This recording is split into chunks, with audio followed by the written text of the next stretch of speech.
Are you ready for the next page of the TOA bingo book? This is a 2-form special, so I hope you'll like, subscribe, and ring my bell before we begin. I appreciate the interaction as it drives this channel higher into the algorithm, letting YouTube know that this is the sort of content you want to watch. Now that we're all ready, let's take another trip to the McNamara Bakery with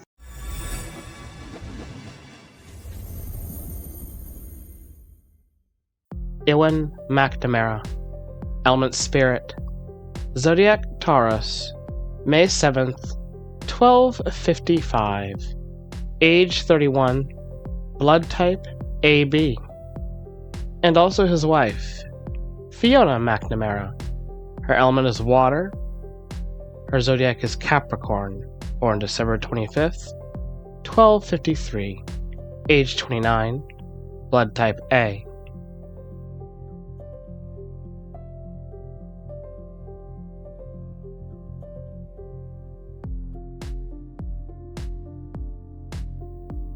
Together, these two manage and run all the baking that's done in Alden. For this reason, they're a very crucial part to the economy there. Not only did they contribute to the replacing of the food contaminated with ergot in London, they also bring in a lot of money from the guilds around Glasgow. Guilds? Oh yeah.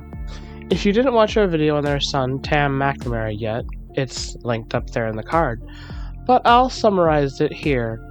Bakers in medieval Europe used unleavened flour to make loaves of bread all day. This was a staple for many people's diets. Losing a baker due to an accident or the baker charging unfair prices for bread could actually mean the end of a budding village like Alden. So Ewan is the one responsible for making sure everything within the guild is done to the letter of the law.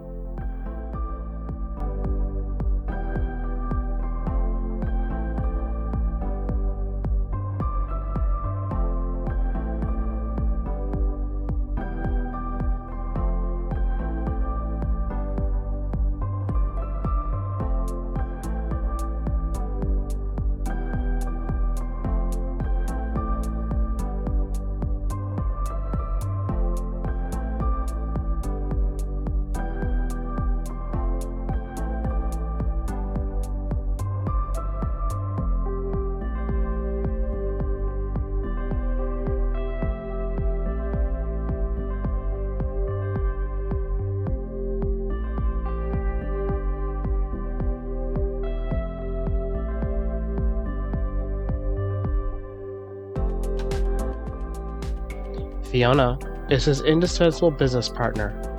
But where did she come from? Well, we know Fiona is related to Matthias. She's his cousin by blood. The story goes that when Ewan and Matthias met, he was looking for someone to help him manage his bakery. His mother had grown too old to help him properly, but was still able to manage communication with the guild.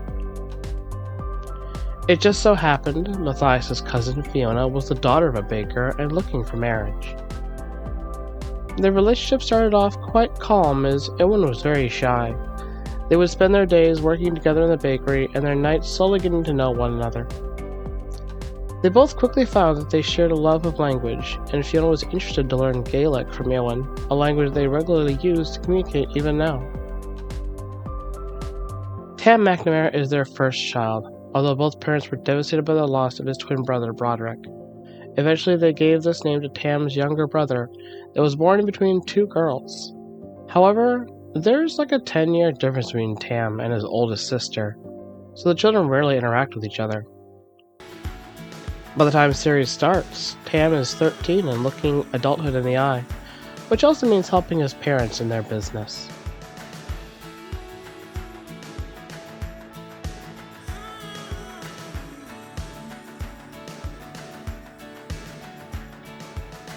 Ewan makes good use of his oldest son's assistance, teaching him the family business so that he can one day inherit the entire bakery.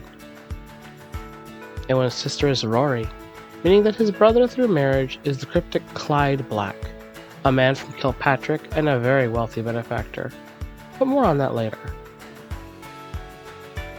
Although if I'm honest, there isn't much to these characters. They're actually a fairly new addition to the story, where characters like Matthias, Edna, Cassandra, and Timothy, along with Patrick and Ashley, are all mentioned in the first couple scripts for Atonement. But Owen and his wife were actually inspired by early concept by Dimas Yulee that started off as the Riddell parents. The designs were way too different, but ended up being repurposed to liven up the village and give Tam more substance with a name and face to his parents. We broadened this out a bit with some features off of Prince Harry of Wales for Owen, if you can believe that, and Uma Thurman for Fiona.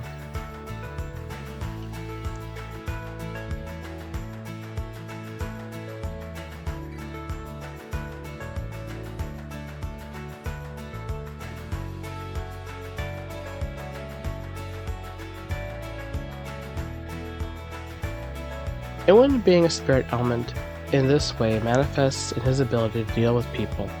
Despite being generally shy in day-to-day social interactions, he's surprisingly adept when it comes to understanding business and how to negotiate fair contracts.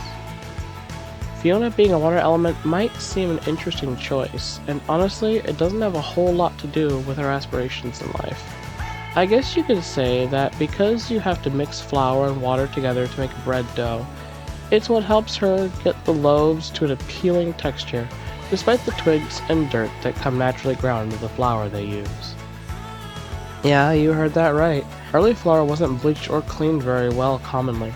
Often there was dirt, little sticks, and other debris ground up along with the grains. That's why I decided to give the dough for this image a bit of a grey tinge. By our standards, and in the future, flour in medieval Europe would have looked dirty. But that's just the way it was done at the time, before we had health boards, FDA, OSHA, and all that.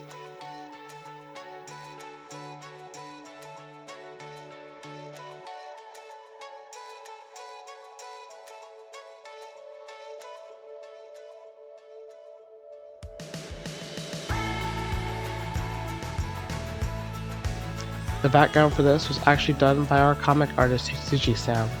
I brought it from one of the panels of episode 2 comic to help with the consistency of the art.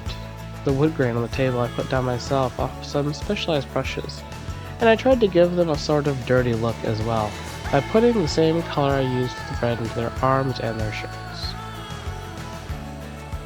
Anyone who's tried baking before in life should definitely know how messy it can get. Well, with that, that's all the info I have on these two. They're really simple, easy characters, but they're crucial to the story as many of the events kick off from the McNamara Bakery, including a nasty revenge plot that will be happening later this season. Keep in tune, more for that later, you wouldn't want to miss it. For now, just chill and enjoy the rest of the music and the art. I'll be back for the outro in a few moments.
Looks good, yeah?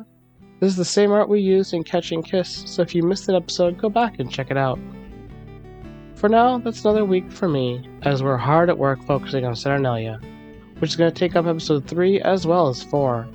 Look for those starting in October, and then around January for the conclusion.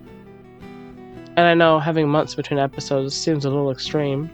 Well, if you'd like to help us get them out faster, you should go over to the Patreon and help support us directly. You could choose a $1, $5, or $10 tiers for the benefits like having your name mentioned in the credits, Monmouth coloring pages you can digitally or print them out in color on paper. Also, the Monmouth comic book are released weekly. A couple truly awesome patrons might subscribe to the $50 tier to get all that plus access to the Monmouth scripts. With this benefit, you can read the story of Martin, Madeline, and Shane and their friends all the way up into their adult lives. Here's some of our great patrons now. And sign up today, and your name can be along with Shadow Fox, Arya Gamari, Charles Tam, Jace Moreland, and Lundair Lumen. Thanks again, everyone. I'll see you next Thursday at 3 p.m. Pacific. Art for this week, as with the rest of the Binga book, was done by Shalak on Fiverr. He's been indispensable, and I just love the realism that he adds to all of our characters. I'll be putting a link, as always, to his business down in the description. And check all of our Fiverr artists in case you'd like to commission any of them. They do a lot of great work for this channel, and we really couldn't get it done without them.